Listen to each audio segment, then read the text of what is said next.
visitar também aqui a Rádio Noroeste. Queremos já de antemão, então, agradecer o Rubens Ottoni. Bom dia, obrigado pela presença, pela visita. Mais uma vez, conhecer aqui as nossas instalações, a Rádio Comunitária. Você que desde o princípio acompanhou essa nossa luta para a instalação desse veículo de comunicação aqui na região. Os nossos ouvintes aí sabem disso, o José Paulino. Olha o José Paulino, bom dia. O José Paulino tá nos ouvindo lá, viu, Marcos? Aquele do radinho lá que a gente passa ali na rua, tá com o rádio sentado lá na calçada, viu, Rubens, ouvindo a Rádio Noroeste. Os nossos vizinhos aqui, o senhor Rubens e a dona Madalena, nossos vizinhos aqui de parede meia, né, ouvindo a rádio. Rubens, bom dia. Bom dia, Valdeci, bom dia, Max, bom dia a todos os ouvintes aqui da Noroeste Comunitária FM 87,9. Fico orgulhoso de ver o trabalho que vocês estão desenvolvendo, dialogando com toda a comunidade, incentivando, fazendo um trabalho realmente comunitário. E eu fico orgulhoso de ter acompanhado desde o primeiro momento esse desafio que vocês enfrentaram, continuam enfrentando, e pode ter certeza que a minha presença aqui é para incentivar, para poder mostrar que é possível e poder prestigiar vocês com esse trabalho tão importante que vocês realizam. Ok, Rubens, obrigado aí pela deferência, né, pela visita. Você, deputado federal, trabalha em Brasília, né? Para onde os eleitores de Goiás mandaram, né? Para trabalhar em Brasília em defesa, né, da população de Goiás. O que o deputado federal Rubens Ottoni tem feito em Brasília em defesa, em favor do nosso povo? Odeci, nosso trabalho em Brasília tem sido um trabalho intenso. Trabalho intenso justamente pelo momento delicado que o Brasil está vivendo. O Brasil vive um momento de crise, e a crise não é só a questão da pandemia, não é só a crise sanitária, que por si só já traria muitos problemas para a população. Mas a crise sanitária no Brasil, e alguém às vezes está nos ouvindo e fala assim, mas a pandemia não é culpa só, não aconteceu só no Brasil, né? Então não é culpa, não tem problema, não é só aqui no país. Verdade, a pandemia no mundo todo, o problema é que aqui no Brasil as consequências foram maiores justamente pelo descaso e a omissão do governo federal. E aí lá em Brasília nós tivemos que trabalhar muito. Tivemos que trabalhar muito até para obrigar o governo federal a tomar as medidas necessárias que a própria ciência exigia que se tomasse. Veja você, até a vacina, que a ciência foi capaz de inventar rapidamente, porque a ciência fez a parte dela. Rapidamente conseguiu inventar a vacina para o Covid. Mas aqui no Brasil, o governo federal fez questão de colocar em dúvida a vacina, ao invés de incentivar a vacinação, ele fazia questionar se aquilo valia a pena mesmo e se devia fazer ou não. Então foi preciso uma ação muito forte nossa em Brasília, no sentido de obrigar o governo federal a fazer a sua parte, a montar os equipamentos de proteção para os trabalhadores, garantir teste, garantir UTI, garantir vacina para as pessoas. E ao mesmo tempo, Valdeci, nós tivemos assim o grande desafio, a obrigação de poder trabalhar num outro caminho, que é o caminho de poder enfrentar a crise econômica. Porque se de um lado tem a crise sanitária, a crise da saúde, de outro lado a crise econômica. E aí na crise econômica, novamente, o governo federal mostrou a sua incompetência. Por quê? Porque no momento de pandemia, que era natural que já trouxesse algum problema para a área econômica, o que precisava? A área econômica estava sacrificada, o governo precisava o quê? Fazer um investimento público para dar uma sacudida na economia, para a economia avançar. Aliás, a maioria dos países no mundo fez isso. Agora aqui no Brasil, o Guedes, junto com o Bolsonaro, inventou uma outra coisa. Ao invés de dar o remédio para a economia, eles resolveram dar veneno. Eu costumo dizer que eles resolveram dar o veneno, porque numa economia que já estava travada, eles resolveram fazer corte de gastos e ajuste fiscal. Aí não tem quem aguenta. Aí é o desemprego batendo, aí a carestia cada vez mais aumentando e a fome chegando na população. São mais de 20 milhões de famílias hoje no Brasil que estão em situação de risco alimentar. Então, é uma situação gravíssima.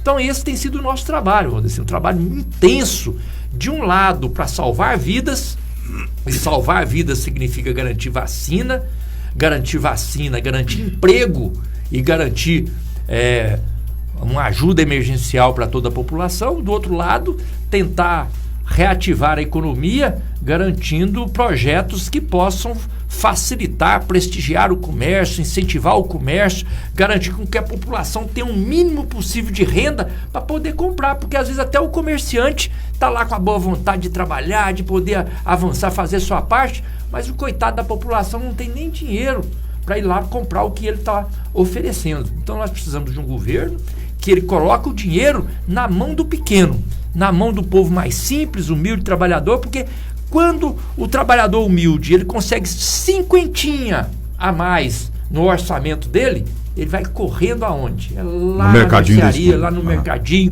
lá na farmácia, lá na padaria, para poder dar o jeito de comprar alguma coisinha ou pagar já as contas que ele está devendo. A verdade é essa. Então, precisa ter incentivo para o trabalhador, para o povo mais simples, humilde, porque ele gasta o dinheiro dele aonde? Ali no comércio da região mesmo.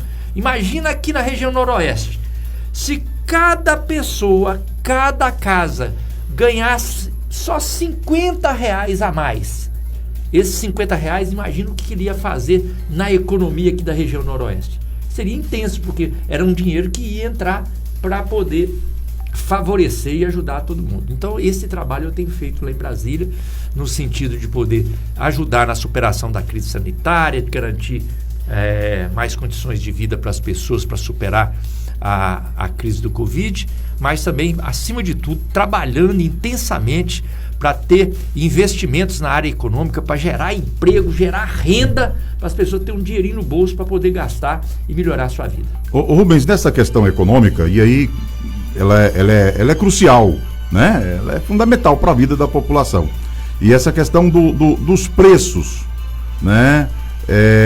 Dos preços do gás, do preço do petróleo, da gasolina, que todo mundo hoje, né, tem que utilizar. E aí tem lá tem um telefone. Tem um telefone tocando aí. Isso, parou. é o Zap, é o WhatsApp. Teve lá atrás, quando você fala da questão do auxílio, teve lá atrás a questão do auxílio que foi de R$600, porque na verdade o governo parece que queria 200 ou 300, o Congresso que aprovou R$600, e agora, por último, tem a questão a situação está tão complicada, por exemplo, o botijão de gás hoje está valendo em torno de 100, 120, 120 reais, e tem, parece que uma propositura, inclusive, que acho que é da bancada do partido que você apresenta, o Partido dos Trabalhadores, do auxílio gás. Na verdade é uma situação complicada, ou seja, já aprovado. Precisar de um auxílio... Sim. E já está aprovado, já está valendo, foi iniciativa nossa da bancada, foi aprovada na Câmara e no Senado, e realmente para ajudar. O que você falou, não é o ideal.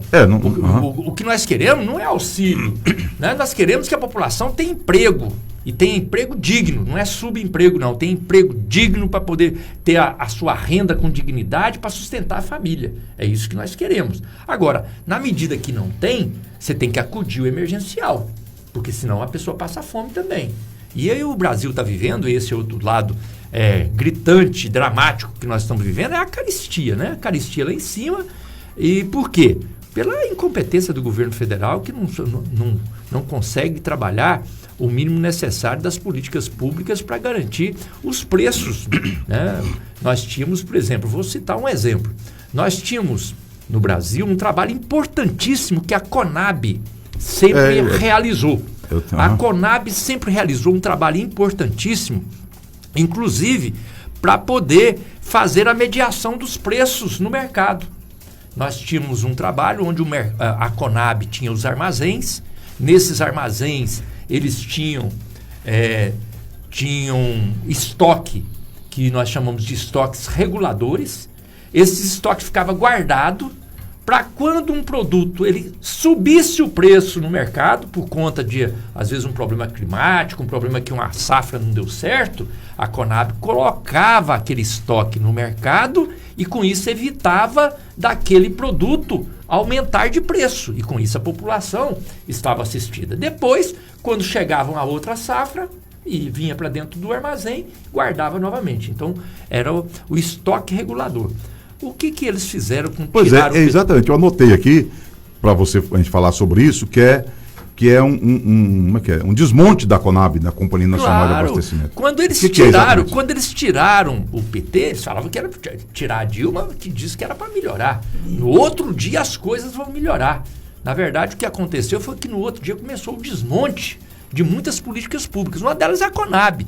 Então, o que eles fizeram de maneira criminosa?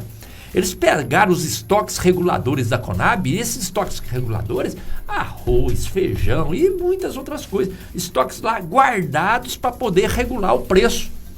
Eles fizeram, torraram tudo, venderam tudo como se fosse vantagem. Não, isso aqui tá aqui só lotando armazém, nós vamos vender isso que dá dinheiro. Olha a visão de quem é incompetente do ponto de vista administrativo. Agora, os preços aumentam e nós não temos como regular esse preço porque não tem mais os estoques reguladores. Isso eu estou falando de arroz, de feijão, de produtos mais básicos. Mas quando a gente vem falar, por exemplo, do gás, do combustível, também é incompetência do governo federal. Por quê? Porque o governo federal admitiu atrelar o preço dos combustíveis ao dólar. Ora, não tem lógica um negócio desse. E isso vem lá desde o governo Michel Temer. Mas isso é um absurdo. Eles vêm... Queria fazer uma perguntinha sobre a questão da CPI da pandemia, como o senhor falou nesse assunto. Eu acho que é um assunto muito importante também, de interesse da população. A questão da CPI da pandemia que ficou, assim, pela metade, digamos assim. Inclusive, está aqui no site do Senado Notícias, né? A CPI da pandemia, que eu acho que, se estiver enganado, foi o deputado Luiz Miranda que deu início também a essa CPI da pandemia, e o qual a comissão ainda não concluiu. Qual a sua análise? Na verdade, o Luiz Miranda foi umas denúncias, né? Mas a conclusão, né? Exatamente.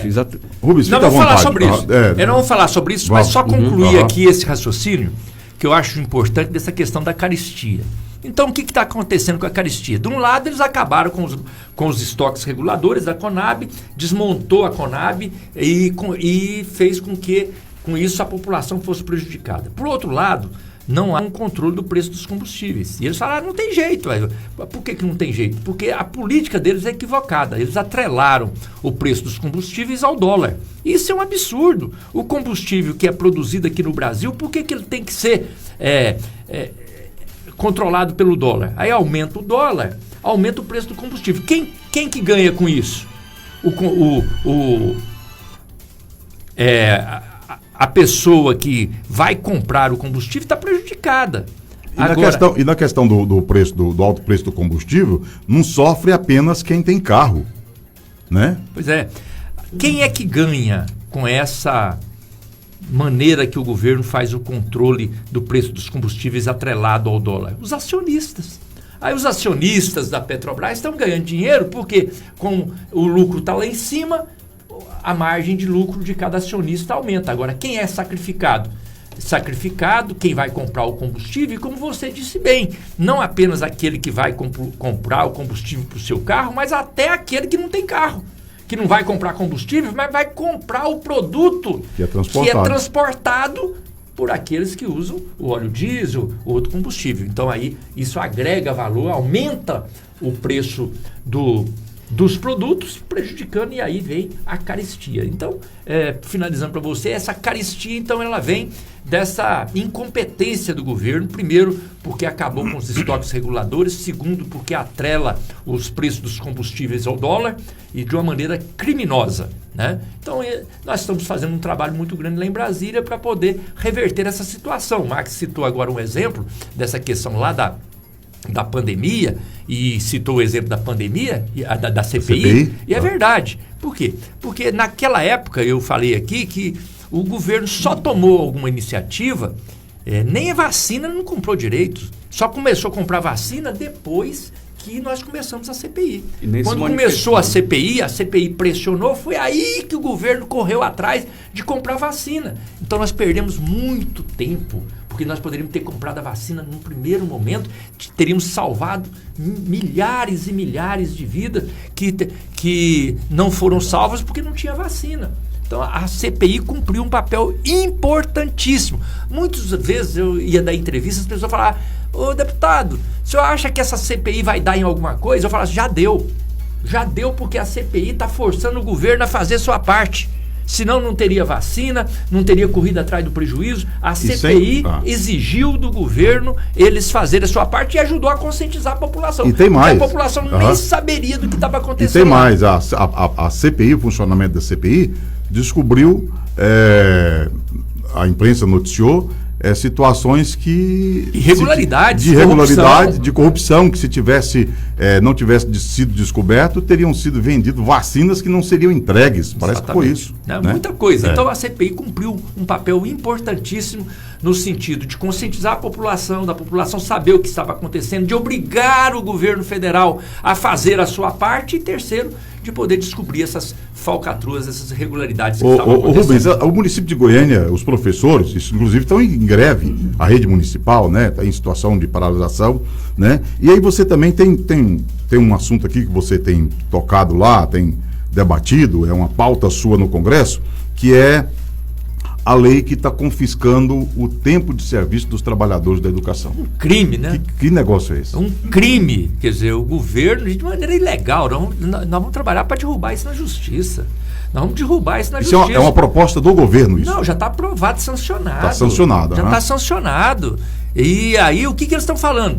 Eles estão querendo dizer, a mentalidade deles, a mentalidade é que o tempo da pandemia não vale para contar direito para o trabalhador, como se naquele tempo da pandemia o trabalhador não vivia, tinha morrido, né? E não estivesse trabalhando. Não estivesse trabalhando, então aí não vai contar. Então os direitos com quinquênio e auxílios, prêmios, tudo isso não vai contar. Não vamos aceitar. Já estamos preparando uma ação na justiça e vamos derrubar na justiça aquilo que nós não conseguimos derrubar no Congresso Nacional.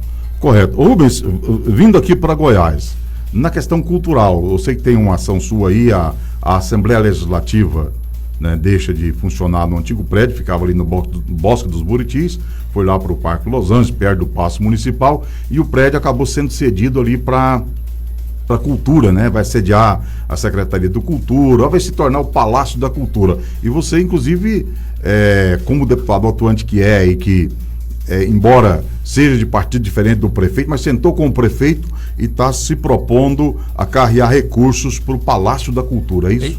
É verdade. Na verdade, nós ajudamos no convencimento a administração municipal de transformar aquilo lá no Palácio da Cultura. Porque tinha muitos pleitos. Tinha muitos pleitos e, com razão, o prefeito municipal tinha que ouvir todos e tinha ideias as mais diferentes. A Câmara queria que lá para o espaço para ela, o Tribunal de Contas queria o espaço para ele, e tinha outras ideias. E nós fomos lá para poder defender aquilo que setores importantes da área da cultura estavam defendendo, e ficamos muito felizes quando nós fomos lá, quando percebemos que o secretário de Cultura, o Zander, estava empenhado nessa proposta. Então nós nos dispusemos a reforçar o pleito da Secretaria de Cultura, e quando eu cheguei no prefeito, eu vi que ele também tinha uma visão aberta e interessada que fosse na área da cultura. O problema é que tinha outras reivindicações. Então nós fizemos uma conversa com ele, levamos o nosso apoiamento a essa iniciativa de transformar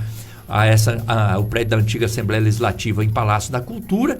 Ele ficou muito satisfeito, e aí eu arrematei com ele essa ideia, dizendo que nós poderíamos trazer recursos federais para podermos fazer os ajustes, porque o prédio está pronto, claro, mas tem que fazer alguns ajustes para poder funcionar ali de maneira que atenda realmente às necessidades da cultura. Então, com isso, me dá a impressão que foi assim o passo definitivo para fazer essa aprovação.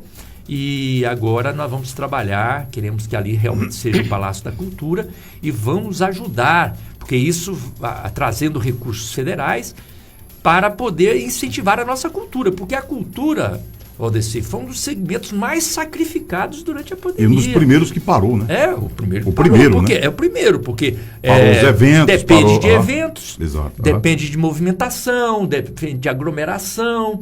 E isso foram os primeiros a parar e estão sendo os últimos a voltar. Então, é uma situação dramática. Nós temos trabalhado muito em Brasília no sentido de criar as condições com incentivos do governo federal, mas muito lento, mas conseguimos aprovar também a Lei Aldir Blanc para poder ter esses recursos necessários. Mas aqui para Goiânia, o Palácio da Cultura vai ser um passo importantíssimo que eu tenho orgulho de ter participado dessa decisão. Rubens, ontem eu participei de uma atividade promovida, organizada pelo Centro Cultural Eldorado dos Carajás, que tem a professora Ana Lúcia na coordenação deste, que você a conhece, na coordenação do Centro Cultural, que fica ali no Nova Esperança, no Jardim Nova Esperança. A atividade ontem foi na praça chamada Praça do Ione, no Curitiba 3, ali ao lado da escola Nossa Senhora da Terra. E era uma atividade que reunia moda de viola, né? O Arthur Guiliani, um violeiro aqui da região, mas em especial a galera do rap, do hip hop. Um movimento bacana, uma atividade cultural muito boa. E aí lá, essa questão do Palácio da Cultura foi colocada, que inclusive é até uma proposta, na questão do rap, uma proposta do vereador Mauro Rubem, que inclusive estava presente, de tornar o rap, né, como patrimônio cultural imaterial de Goiânia, né? Foi discutido isso lá. Mas na fala do pessoal do rap, eles colocavam que é importante o Palácio da Cultura, mas é importante ter um olhar, e aí, né, ter um olhar para a cultura, para os equipamentos públicos de cultura nos bairros, na periferia, onde está, na verdade, o povo. Né? É verdade, isso é muito importante. E a questão das praças, aí ele ainda citou uma coisa interessante lá, uma das pessoas que falava, se não me engano era o baiano, né? Nós queremos praça, mas nós não queremos, na atividade, a praça lotada de gente, o Rubens, as pessoas da região ali assistindo. Ele diz, nós queremos praças, mas não queremos praças só com bancos, né? Nós queremos praças com equipamento público, com atividade, com recursos para poder fomentar as praças. E é isso, né? Tem toda a razão. E atividades como essa que aconteceu ontem, acompanhei, ajudei a divulgar, parabenizar aí os incentivadores, aqueles que tiveram iniciativa e aqueles que incentivaram, né? E sou testemunha que o vereador Mauro Rubem tem incentivado isso em todas as regiões de Goiânia. E isso é muito importante. O vereador Mauro Rubem tem feito um trabalho importantíssimo nessa área da cultura e eu tenho trabalhado em sintonia com ele até para poder contribuir. E a gente sabe muito bem, essa ideia do Palácio da Cultura é uma coisa limitada. É muito importante, é claro que precisamos ter, mas nós precisamos de descentralizar. Precisamos, e aí essas atividades serão importantes e garantir os instrumentos, os equipamentos necessários, não tem dúvida nenhuma. E o vereador Mauro Rubem tem trabalhado nesse sentido. Ele, inclusive, já me procurou no sentido de buscar recursos que pudesse fazer parceria junto com a Câmara Municipal para poder proporcionar esses eventos nos bairros. Exatamente. Então isso já foi feito, ele já me procurou para isso e eu comprei a ideia. Então a ideia é que nós queremos também fazer com que aconteça e se torne realidade em Goiânia. Correto. Rubens Ottoni, você deputado federal, tem dois assuntos aqui. Primeiro, a eleição no Brasil. Nós temos eleição esse ano, né? Como é que o Partido dos Trabalhadores tem se movimentado? A gente vê muito aí o que a mídia diz, o que tem saído da imprensa, mas qual que é a movimentação do Partido dos Trabalhadores, do PT, do seu campo, para essa disputa eleitoral deste ano? O PT está vivendo um momento muito importante. É um momento onde nós estamos superando toda a mentira, a enganação, toda a injustiça que tentaram fazer com o PT nos últimos anos. E eu falo tentaram porque não conseguiram, porque os nossos adversários apostavam que com tudo que fizeram, com a perseguição a Dilma, depois inclusive a prisão do Lula, né? Tudo isso, vamos acabar com o PT. O PT acabou, né? Na última eleição o pessoal falava assim, não, o PT acabou, esquece, né? E não apenas não acabou, porque o PT aguentou firme na luta e na resistência àquela eleição mais difícil, que foi a eleição de 2018, e eu cito até o exemplo de Goiás, porque o pessoal às vezes fala assim, pois mas aqui em Goiás o PT sofreu. Eu falei, não foi o PT que sofreu. Aqueles que foram os golpistas, que tentaram golpear o PT, sofreram mais do que o PT. Veja como que é o destino. sofreu mais do que o PT. Aqui em Goiás, primeiro, quem que armou contra o PT para tirar a Dilma lá atrás? Foi o PSDB e o PMDB. Armaram para tirar a Dilma. Foi a união entre o Aécio, que era senador, com o Eduardo Cunha, que era deputado federal, e eles coordenaram essa aliança para derrubar a Dilma. Pois é, chegou em 2018, o PT tinha um deputado federal. Fez um deputado federal. Então o PT manteve o que tinha. Tinha 2 deputados estaduais. Fez 2 deputados estaduais. Então o PT, com toda a dificuldade, tiraram a Dilma, prenderam o Lula, e o PT continuou firme com o que ele tinha. Agora o PSDB tinha o governo do Estado. Tinha o governo do Estado, o que aconteceu? Perdeu o governo do Estado. Foi pro PMDB? Não ganhou nem o PSDB e nem o PMDB. Nenhum dos dois ganharam. E com detalhe, o PSDB tinha 6 deputados federais. De 6 virou 1. O PMDB tinha 2 deputados federais. Nenhum agora. Aí virou 0. Então os dois juntos tinha 8.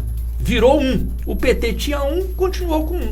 Então veja que na época do mais difícil, o PT ainda foi vitorioso. O PT foi guerreiro e foi vitorioso. Agora, Valdeci, nós estamos vivendo um momento de virar o jogo, de dar a volta por cima, de criar as condições para voltar a governar o Brasil. Por quê? Porque agora a máscara caiu. A cortina se abriu. E as pessoas estão percebendo que está por trás desse governo, a enganação que foi para chegar nesse governo. Porque se não houvesse a enganação lá de trás, se não houvesse inclusive o impedimento do Lula ser candidato, nós não tínhamos esse governo, não. Bolsonaro não seria presidente nunca, porque se o Lula fosse candidato a presidente da República na eleição passada, ele ganhava a eleição. Só que não deixaram de ser candidato. Né? Não deixaram de ser candidato. Agora não, a máscara caiu, o pessoal descobriu a armação que houve lá, o juiz Moro combinando com os acusadores, como é que fazia para pegar o Lula, para prejudicar o PT. Agora não somos nós que estamos falando isso. A própria justiça desvendou essa armação. O Supremo Tribunal Federal julgou e julgou a suspeição do ex-juiz Moro. E com isso desconsiderou todos os processos contra o Lula, e o Lula se tornou inocente, e tornando-se inocente pode ser candidato a presidente da República. E de lá para cá, isso aconteceu em março do ano passado, de lá para cá o Lula lidera todas as pesquisas no Brasil. Não tem uma pesquisa sequer que não esteja na frente, e algumas delas mostrando que pode ganhar no primeiro turno. Então isso animou muito o nosso trabalho, e em cima disso, aqui em Goiás e de resto em todos os estados, nós estamos nos organizando para poder ajudar o Lula nessa tarefa, para poder ganhar a eleição. Mas mais do que isso, nós estamos empenhados em eleger o Lula, mas também em eleger o time do Lula. Em eleger o Lula, mas também eleger deputados, deputadas, senadores, senadoras, para dar condição ao Lula de ter respaldo necessário para, sendo presidente, poder fazer as mudanças que o povo brasileiro espera dele. Então esse é o trabalho que nós estamos fazendo. Então nós estamos empenhados em levar a campanha do Lula, mas estamos empenhados em montar uma chapa de deputados e deputadas estaduais, uma chapa de deputados e deputadas federais, nesse sentido de poder garantir essa representatividade e dar condição ao Lula para ele fazer as mudanças. Até agora, por conta do processo eleitoral, dos prazos, todos os nomes têm sido colocados aí na condição de pré-candidato. A qualquer momento, né, devem ser lançados oficialmente candidatos a presidente da República. São vários nomes. Nessa questão do Lula, a imprensa tem noticiado há um bom tempo, tem visto aí, de que o Alckmin, que na verdade disputou com Lula lá em 2006, que era do PSDB, né, deve ser o candidato a vice-presidente. Isso deve se configurar?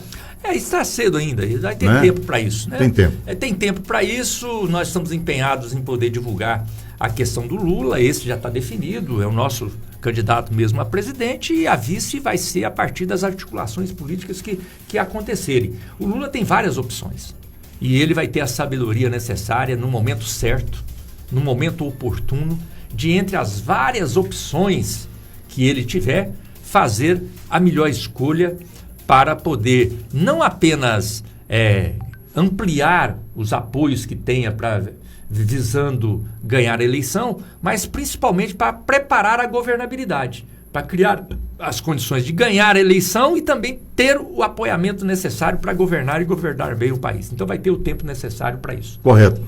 E aqui em Goiás? O que o PT de Goiás está organizando, está se posicionando para essa disputa? Com quais nomes o PT vai com quem?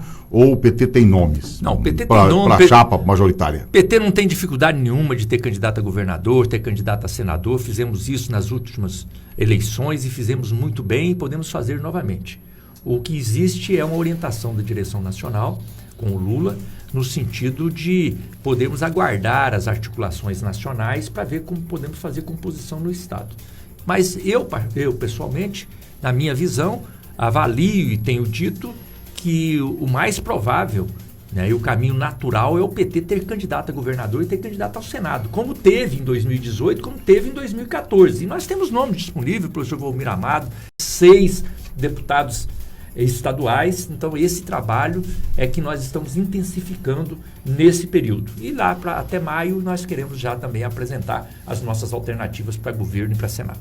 Ok, Rubens, obrigado pela sua participação. Eu não sei se de repente você tem mais alguma informação. Se não tem, muito obrigado pela presença, pela visita. Eu quero aqui parabenizar vocês, né? Parabenizar vocês por esse trabalho maravilhoso que vocês têm feito. Eu sou apaixonado pelo trabalho da Rádio Comunitária. Você que já teve emissora de rádio. Sim, também, né? Viu, Marcos? Foi radialista. Trabalhei e como deputado federal tive a honra de, junto com o Lula, fazer com que as rádios comunitárias se tornassem realidade no Brasil. Porque antes do governo do PT, o pessoal chamava de rádio pirata.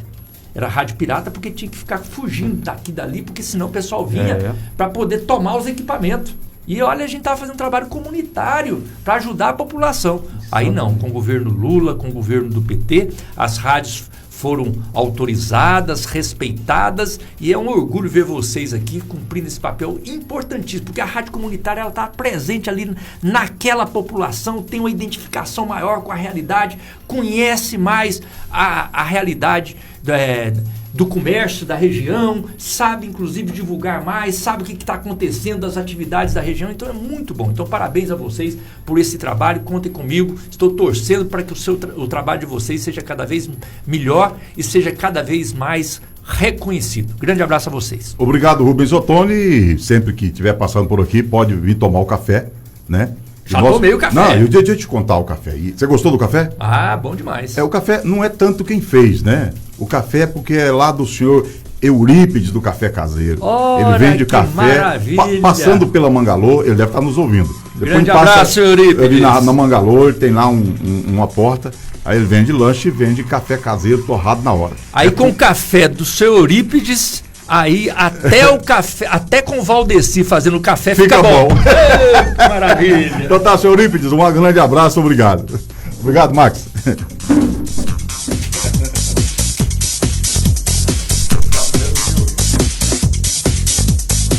Rádio Comunitária Noroeste FM 87,9.